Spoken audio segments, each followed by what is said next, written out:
Selamat sejahtera dokter dan rekan-rekan. Saya akan membincangkan sedikit sebanyak mengenai tipologi penglibatan awam. Menurut Jabatan Perancang Bandar, penglibatan awam merupakan satu proses penting untuk memastikan rancangan pemajuan dapat memenuhi hasrat dan pandangan umum. Penglibatan awam atau boleh dikenali sebagai penglibatan community juga banyak bergantung kepada bagaimana cara penyampaian atau hebahan mengenai aktiviti yang dijalankan di sesebuah tempat. Priti tahun 1995 telah menjelaskan bahwa terdapat 7 tipologi penglibatan awam apabila melibatkan sebuah program atau aktiviti seperti aktiviti pelancongan akan dijalankan. Tipologi penglibatan awam yang pertama adalah penglibatan manipulatif.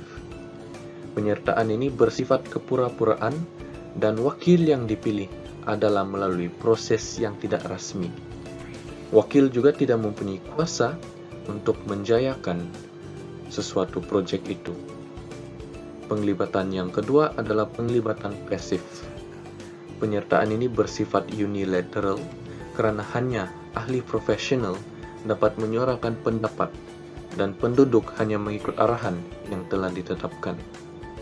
Maklum balas ahli community juga tidak diperlukan dan maklumat hanya dikongsikan oleh sesama agensi.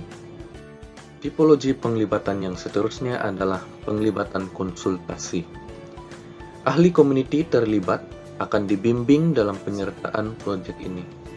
Agensi juga akan menentukan penyelesaian berdasarkan maklum balas dan tindak balas community. Tetapi agensi luar masih mengawal semua proses-proses pembangunan yang akan dijalankan. Tipologi yang seterusnya adalah tipologi penglibatan fungsi. Ahli community berfungsi dalam pembentukan sesuatu tindakan bersama-sama dengan agensi luar untuk memenuhi objektif proyek. Namun keputusan hanya boleh dibuat oleh agensi luar. Tetapi ahli community akan terlibat sekurang-kurangnya dalam pembuatan keputusan matlamat luaran. Tipologi penglibatan yang seterusnya adalah tipologi penglibatan interaktif. Ahli community terlibat bersama dan bekerja sama dengan agensi pembangunan.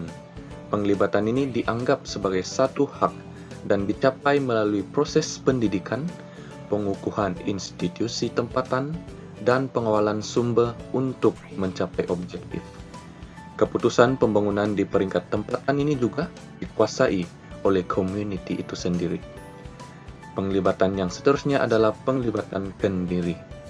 Community yang terlibat dengan inisiatif sendiri secara bebas untuk mengubah sesuatu keputusan. Penglibatan ini memerlukan kerangka sokongan yang kuat daripada kerajaan dan bukan kerajaan seperti NGO. Namun penglibatan ini kemungkinan tidak akan dapat mencabar pengagihan kekayaan dan kuasa yang ada pada agensi luar. Tipologi penglibatan yang terakhir adalah penglibatan insentif. Penglibatan ini melibatkan ahli community untuk menyumbang tenaga kerja sebagai pulangan untuk makanan, uang tunai, atau insentif yang lain. Tipologi ini masih dianggap sebagai sebuah penglibatan dan penglibatan ini akan berakhir apabila insentif itu sendiri berakhir.